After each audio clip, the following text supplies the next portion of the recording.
Si vous avez du mal à vous exprimer devant une caméra, ben c'est normal parce que c'est pas facile. Je vous donne 3 astuces qui fonctionnent pour moi. La première, surtout, vous allez me prendre pour une folle, mais je la mets en premier parce que c'est quelque chose que je pratique depuis de nombreuses années.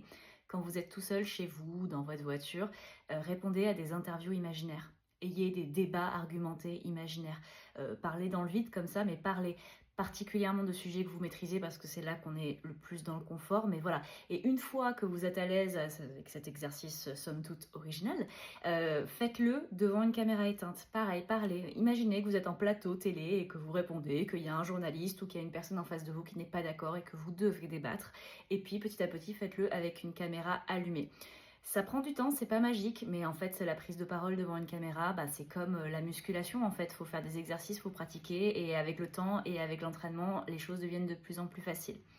La deuxième astuce, c'est de se créer un avatar. Alors là, c'est un peu d'être dans le déni complet. C'est-à-dire que vous créez un personnage, mais vraiment, vous prenez le temps, vous le couchez sur le papier, il a un prénom, il a un style vestimentaire particulier, il a peut-être une tenue. Et en fait, quand vous vous mettez devant la caméra, vous jouez un rôle. Vous n'êtes plus vous, vous êtes ce personnage-là que vous avez créé, que vous connaissez, vous y avez pensé longuement à ce perso.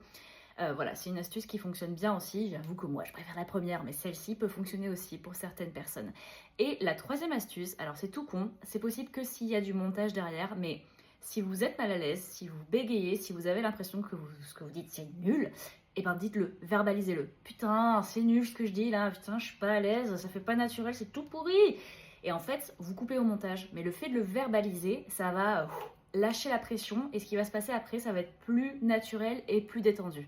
Je m'appelle Camille Berthaud, j'aide des professionnels, donc des libéraux ou des gérants de PME, à créer du contenu vidéo pour trouver de nouveaux clients.